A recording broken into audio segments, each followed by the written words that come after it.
Good afternoon, traders and investors. It's Will back here with another one. As you can see, I'm wearing my Canada shirt. So happy Canada Day to all my fellow Canadians out there, and happy 4th of July to my American friends as well coming tomorrow. So we had a bit of a short market day today. I did make some very nice gains. I'll show you guys the trades that I placed on Friday, some of which I was able to close already at the open today. So very good day as a whole. As you can see, the markets were kind of muted here. Usually when we do get half days, volume is kind of low, but we did have some decently performing names on the day today nonetheless. So without further ado, guys, let's get into some charts. So if we look at the SPY here, SPY did very decently, up 0.12%, not that much. However, if we take a look at the heat map, guys, you can see that once again, we did have broad market support. Let me get my fat head out of the way here. Broad market support. Most of the downside was made by our major tech names once again. So this is good, guys. This is good. Whenever our tech names can sell off a little bit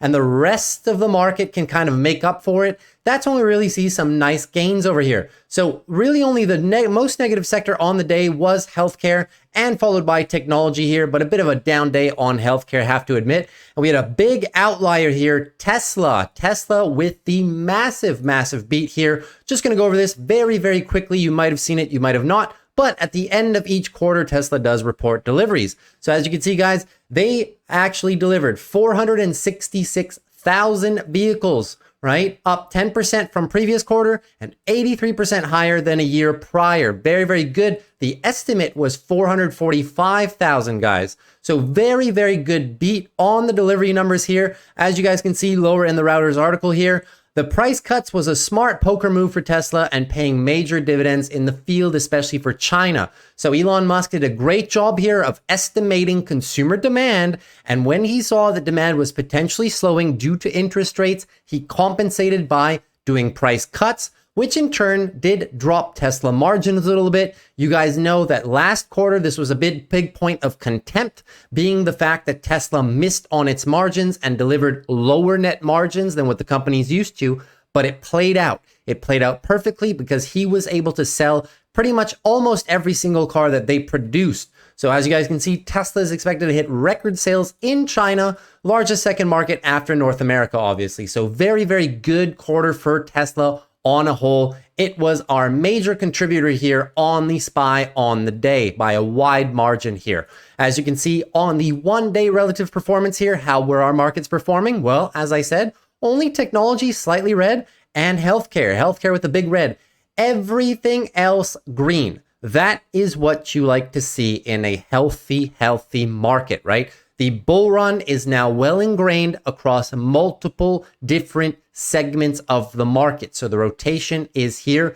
Great job by SPY Bulls. Now, very simply, guys, we're going to do a little bit differently. Going to try to make the videos shorter. I know I've been saying that for a while, but we're going to try to keep them around the 20-minute mark with my trades as well. So if you do have any questions, put them down in the comments. And don't forget to like the video. I love you guys. So anything, guys, above 431.52 is just a daily higher low. Bulls in full control. Watch the EMA, watch the little gap up area, but we are just looking for a daily higher low. Weekly targets here, my red box, 450 to 460. This supply zone up here, if the rotation does continue, would not surprise if we do see SPY grind higher. Tons of space on the weekly chart if we were to pull back in any event. But you got to lose the daily first. So unless we see something like this, the bulls are in full control. QQQ, same principle. Bulls are in full control. Anything at this point above 358 is just going to be a daily higher low. We're looking for the 52-week highs as most recent level of resistance, 373. If for some reason we do start a longer term pullback, as said in previous weeks, so much space, guys. Keep an eye, 12 EMA. Obviously, this zone has to break first, right? So daily chart first until we lose the daily uptrend. No need to look for the weekly pullbacks. If we do break our 52-week high here, 373, we are heading towards the all-time high resistance area on QQQ. Bulls are in full control. XLF breaking through our zone of resistance, right? At this point, our 4 month almost zone of resistance. Bulls doing a great job of keeping the trend alive. You can see it better on the weekly. What are we going for here, guys? We are going for weekly trend continuation.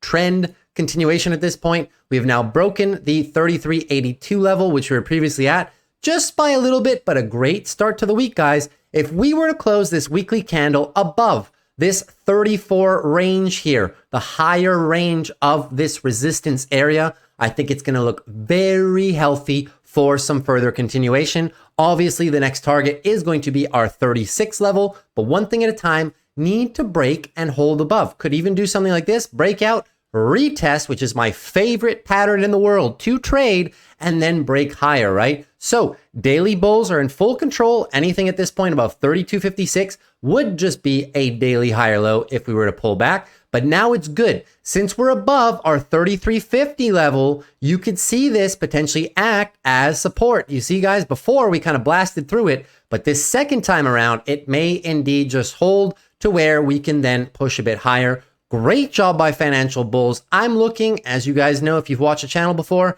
looking for it to perform somewhat like IWM Russell, breaking through the resistance area here, right? This is what we're currently struggling with. Need to see a break of that resistance area. Healthcare, bad day today, as I was saying, right? Bad day, but still within the chop zone, right? Still within the chop zone.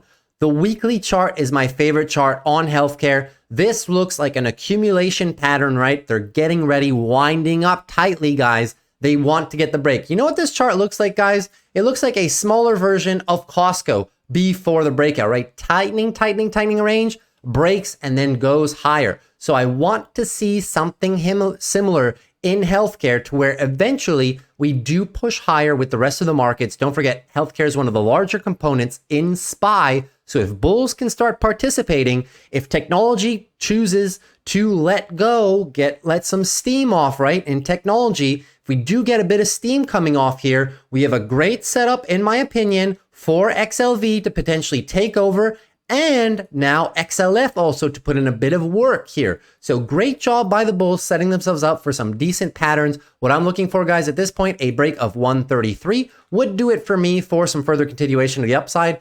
Looking like a weekly bull flag at this point, guys, for continuation of the pattern. Line in the sand level to the downside has to be 130. Cannot lose 130. IWM Russell looking decent. Not going to lie, looking decent. Struggling here at our most recent highs, right? 188, high 188s, 189 level. That's going to be the line in the sand level to the upside for me. Downside, guys, pretty much anything above 180 is going to be your daily higher low. The bulls have created a lot of space. As you can see, we have all the moving averages below us, 12, 26, and this blue line. Hopefully you guys can see it better than green. I used to be green. Blue is the 200-day moving average.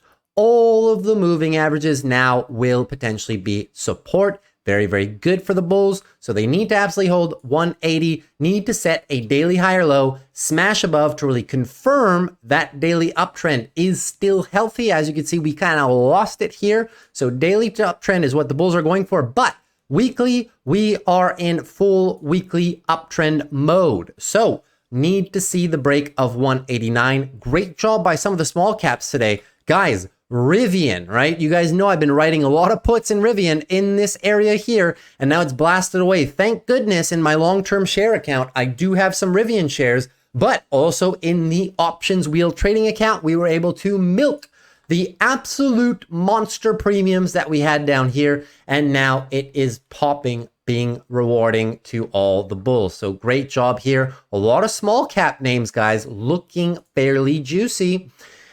Dow Jones, the weekly inverse head and shoulders pattern is alive and well, right? We are right at the neckline, guys. You know this level, 34,500. As a matter of fact, let me just pin a line here and not move it, right? So 34,500 roughly is going to be that neckline. Need to see a break of that by the bulls to really confirm movement to the upside. Dow Jones names looking healthy, right? We are setting up at this point for a weekly trend change to the bulls. Well, it's not really trend change. It'll be more of trend continuation, right? At this point, we are in a weekly uptrend. So bulls are in full control there.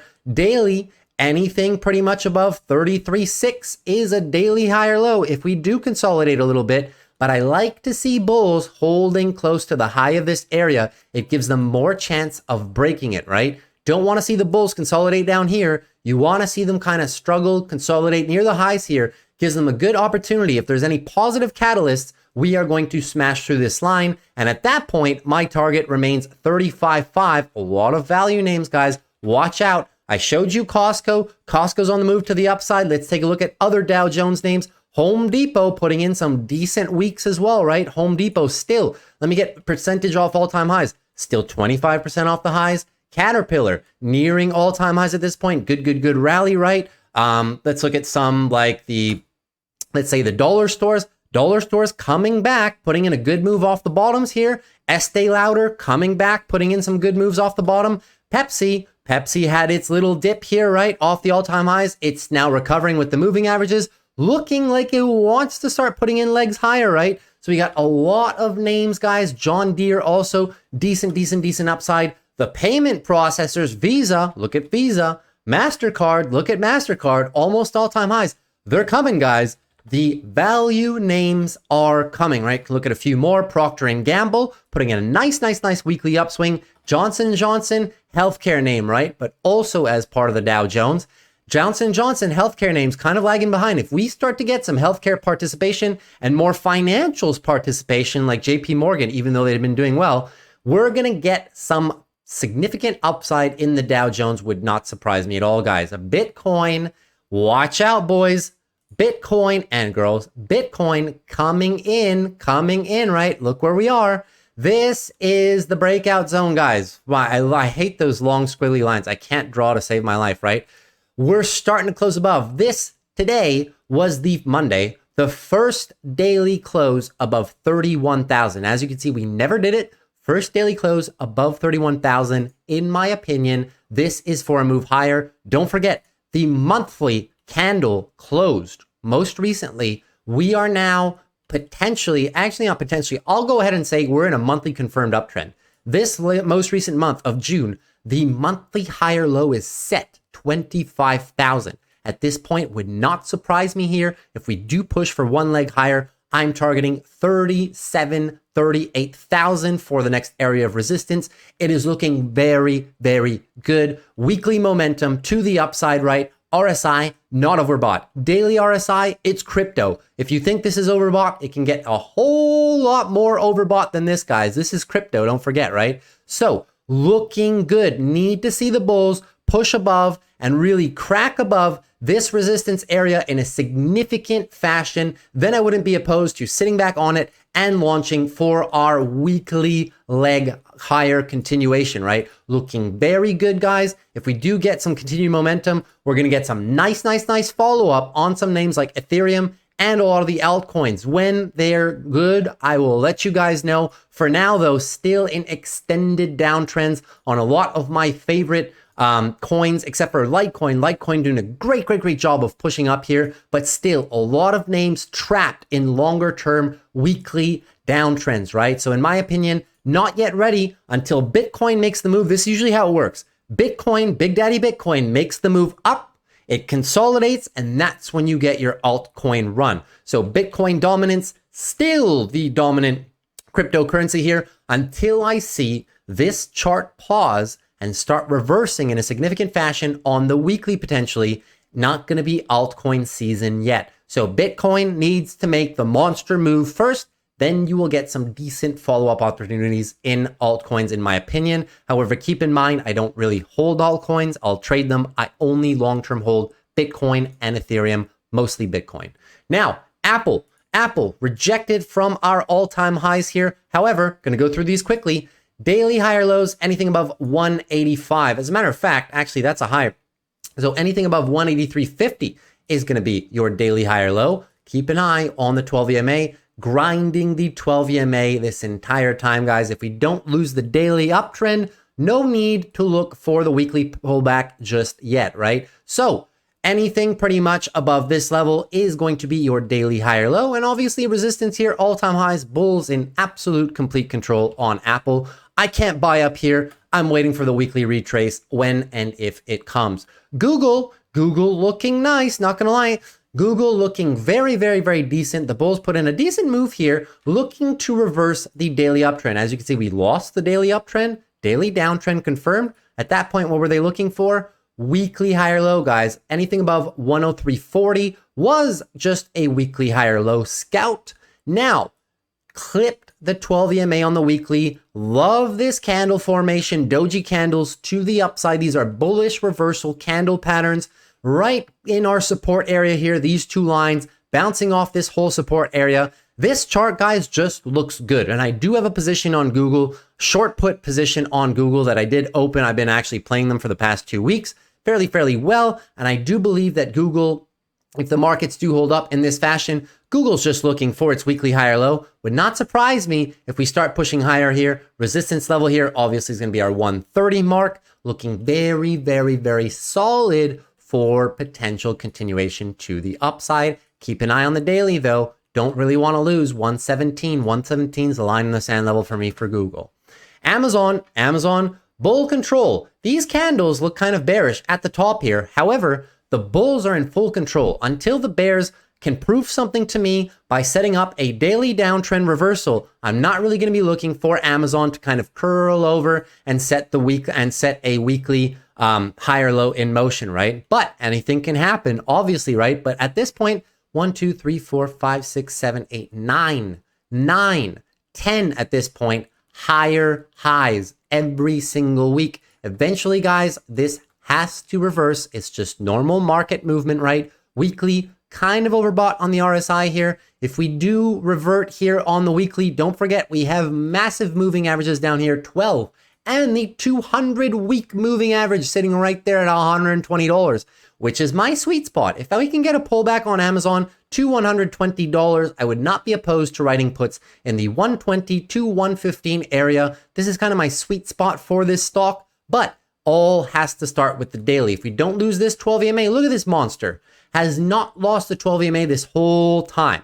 So keep an eye. 127 is going to be a very key level. If we do break below, set yourself up for a daily downtrend. But as of now, bulls are in full control. What do you want me to say, right? Oh, and sorry, for the move higher, guys, if we just continue to grind higher, I've said this before, you're looking at between 135 here, right? The 135 area, very, very crucial area. So basically 135 all the way up to about 145. That whole range is going to be your next really solid area of resistance where we could find some good rejections. Microsoft looking good. As you can see, all-time high is our resistance currently 350 on Microsoft. What's happening here? We're kind of in a seemingly tightening range, right? Tightening range. So big pullback. The bulls were able to kind of get us back up above this 12 EMA. But as I've said on a multiple names, guys, until we start losing the 12 EMA on a lot of these names, the bears aren't going to be able to do anything.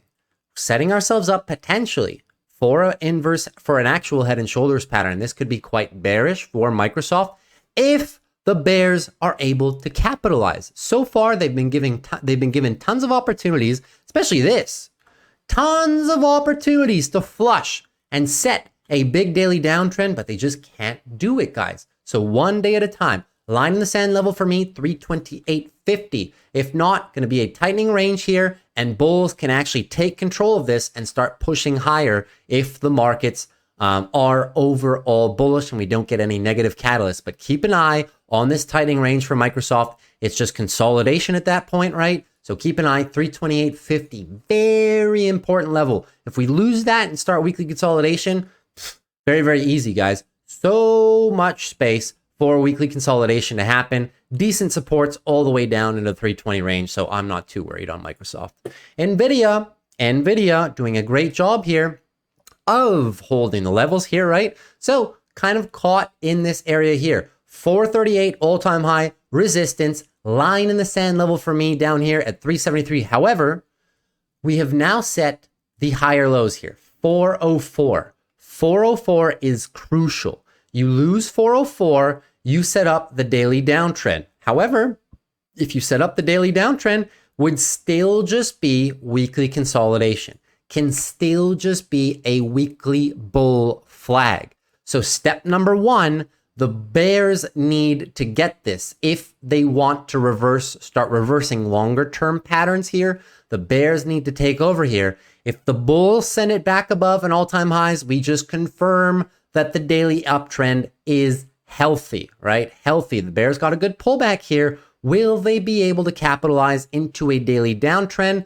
Don't know. At that point, we'd be looking down here if they do, though. But for now, have to hold 404 in my opinion. And obviously, smash through resistance would just confirm a new daily uptrend or the continuation of a daily uptrend and would cement this as a weekly bull flag for even more upside, believe it or not, right? AMD is also one that I've been playing, right? This is my sweet spot, 105 to 100 for writing options. Bears had a very, very big move down. Bulls are trying to regain it here, right? Doing a good job here, the bulls, of pushing higher. The more space we create, the better the chance of reversing the trend that we have, right? If we stop here and start heading to the lows, could actually mean that we're setting ourselves up here for a weekly downtrend.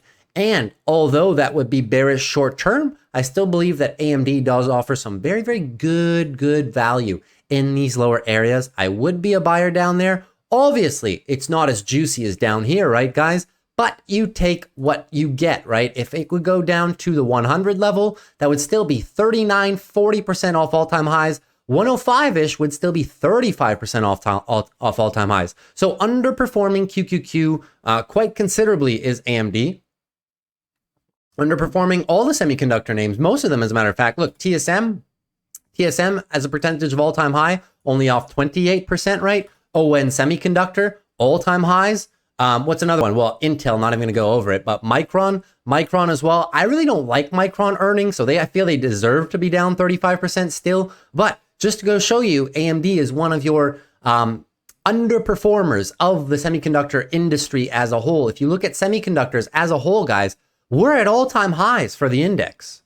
We are at all-time highs, largely responsible due to NVIDIA, of course, but just to show you that AMD is an underperformer. And if it does come down there, that's what I'm looking out for, right? So not going to get ahead of myself, but at this point, anything above 107.60 is going to be a bull's attempt to set a higher low and reverse this trend to the upside. Tesla, wow. What a move on Tesla today. 7% to the upside. Beautiful move. Next area of resistance obviously is going to be 293. Here, I'll show you guys on the chart, right?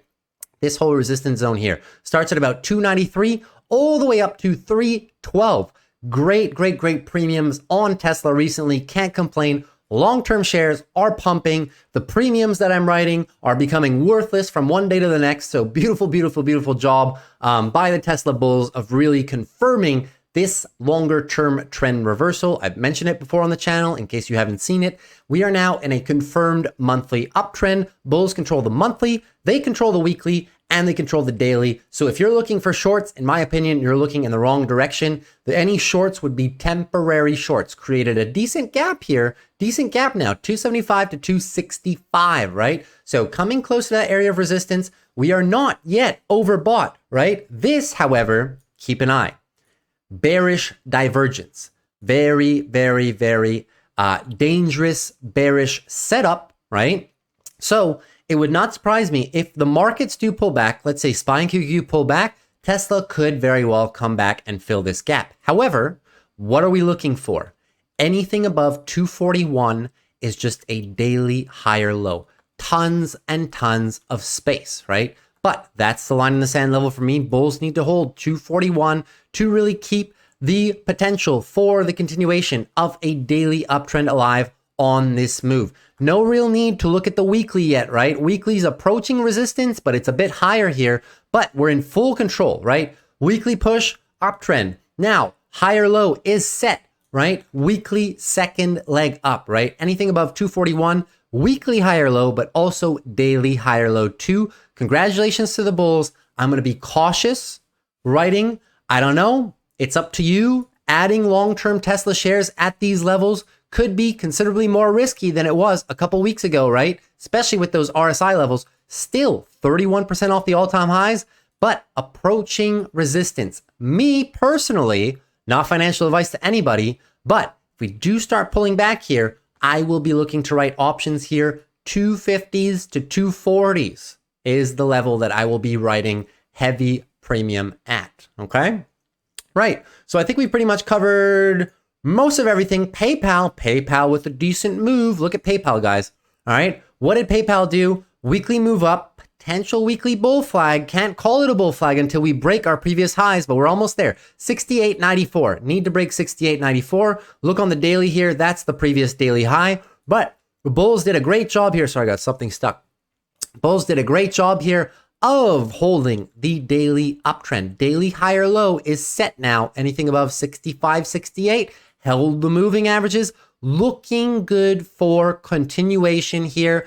As long as we can get as much as I want, I've been saying it, as long as we can get as much of this move back possible, I think that it takes away the opportunity for the bears to reverse it and really confirm a furtherance of the weekly downtrend. What are we trying to do? Trying to reverse the weekly trend to the upside. If I see the weekly trend to the bulls, I start getting really optimistic to come and revisit here, start closing this gap and start revisiting the 70 levels. One thing at a time though, need a break of 69, roughly this area right here. Need a break of 69 in a convincing fashion. If we do get it at that point, guys, we are gap fill territory and that'll be good. Oh, I left one out. Meta, right? Meta looking decent. However, struggling at this 290 level, right? So keep an eye, guys, struggling here, 289, need to break this level if you want to see some bullish continuation of the upside. Obviously, right? To the downside, however, need to lose this 12 EMA. Look, need to lose it. We're really in a tight range on Meta, okay? And any news can make or break this stock at this point. Good news will send us more to the gap fill area, 300 to 305 to 310 pretty much. But keep in mind, Meta has not had a decent size pullback in quite some time. Weekly is still overbought. Daily, just consolidating here, has brought the RSI down significantly here. Very, very tight range. Usually, guys, when you do see these bullish triangle pattern formations like this, it's usually a bullish pattern. You usually tighten up and break out. Tesla used to do so many of these, right? I would tend to say that if the markets do hold up, as in the rest of tech, we will get a break to the upside by Meta. But guys, keep an eye on the 12 EMA. If the support is so close, line in the sand, 278. If we lose that, sets you up for an opportunity for a daily downtrend, okay? Now, looking at my trades. All right, guys, so taking a look at the positions that I opened on Friday and was able to close today. Quick little snapshot of the account. I'll come back to this, but what I want you to see is our Teslas that we wrote on Friday already out, already worthless, and our Rivians as well. All this noise here is just stuff that expired worthless on Friday, so don't pay attention to that. It's in Friday's video, but the ones that I wrote on Friday, the new positions, we have the Rivian 15s, expired worthless today, and the Tesla 250s. And we're still holding from Friday the Nike 108s that I wrote, 41 cents a piece, only one, right? Google as well, one at 45 cents each. Enphase was a roll. We actually rolled this contract and it's performing well. I will probably allow myself to get called away on the position this week. This will be only the first week of rolling. So pocketed about $1.50 in excess premium. That's almost 1% in the week. Happy about that. And our AMD 110s written on Friday afternoon as well, almost worthless. You can see the proof right here, guys. So if we go back here, you'll see that on Friday, right? Friday, 1:34 p.m. What happened here? We wrote a Tesla put, $3.31. As you guys can see up here, we closed it at the open here, 9:32 a.m. Predefined take profit, 90%. Okay, closed 33 cents. So quick little $300 on those Tesla 250s. That was a gamble for deliveries for me, but I was expecting good numbers on deliveries. Not so much of a gamble, more of an educated guess. Very happy that played out. I would have been very happy of owning Tesla shares at 250 anyways. That's why I did it. Rivians as well, wrote the 15s. Stock was about 1660-ish. Now it's 19 today. So obviously those were worthless right away. 10 contracts, very small position. I do have some long-term Rivian shares in my long-term share account. So this was just a little bit of a play position here. 10 contracts, 15 cents each. You can see closed right at the open as well. 10 contracts down to a penny. 95% profit right away. So that was a nice little 140 bucks as well. So all in all, roughly about $450 today here. Nothing else was closed. You can see that I do have a contingent close order on our AMD position here, right? So if it does get down to 90% plus profit at 5 cents, that'll be a nice close for me. Kind of light on the week, just because I do have an existing Enphase position that I'm trying to get rid of. I already have some Google and Nikes, right? So on Wednesday, we will see what is offered, but I'm only writing about not even like a third of my potential buying power that I can actually do from full size. Why? Because SPY has been on a bit of a tear now, guys. SPY, right, and QQQ for the last 5 days, it's been pretty much nothing but up. I'm looking for a red day. Have not had decent red days, right? When I look at my lists here, growth and value, when I only see minus 1%, right? Even on value, only minus 1%, not that great for writing options. So I kind of stood back here a little bit and just allowing my positions to work with the holiday tomorrow for some free theta decay. Very, very decent. Don't have that much premium on the table yet for this week. Probably only about, not even like $600 worth or something like that. But the long-term share portfolio is doing some really, really nice gains with today anyways. So can't really be too mad, guys. We'll see what happens on Wednesday. Pretty sure I will hit my $1,000 minimum for the week regardless in this account. We'll see what happens on Wednesday. I will be looking for additional positions. But for now, that's pretty much all that we have. Obviously, these are kind of like runner positions down here. I don't know if you can see them, but this is the Enphase position, right, that we got assigned 162.50s with the premium 161. Those are obviously rolled. If you guys didn't see the roll, you'll see it right here, right? Enphase originally got filled back at 577, rolled for 727. The difference between the two, $1.50 in premium. So very, very decent on this whole Enphase position. I'm probably at this point up around $550. So very, very decent returns on Enphase. Not going to lie, that's probably about a roughly 3% in about 2 weeks and a half. That's still my 1% per week rule. Very, very good. Have a little PayPal call here, right? Little leap call here. That's now 27 bucks. Decent amount of returns there. HCal, my banking ETF. This is just one of my many positions on this stock. Very, very good opportunity. And Bitcoin, tiny, tiny, tiny Bitcoin position in this account, right? Only a fraction of the total Bitcoin, but it's just a trade. This is why this is the trading account and not the long-term hold / long-term swing account. So with that being said, hope you guys enjoyed the video. I love you guys. Hope you had a great day trading. I will see you guys on Wednesday. However, tomorrow I'll be uploading, I'll be doing a lot of research for which positions I want to do on Wednesday. And tomorrow I want to do like a top 5 options that I'm looking for come the open Wednesday morning for Friday. Short week, so there won't be that much premium, but in terms of percentage and ROI per day, I think we're going to be able to find some good things, guys. So take care, and I'll catch you soon. Peace.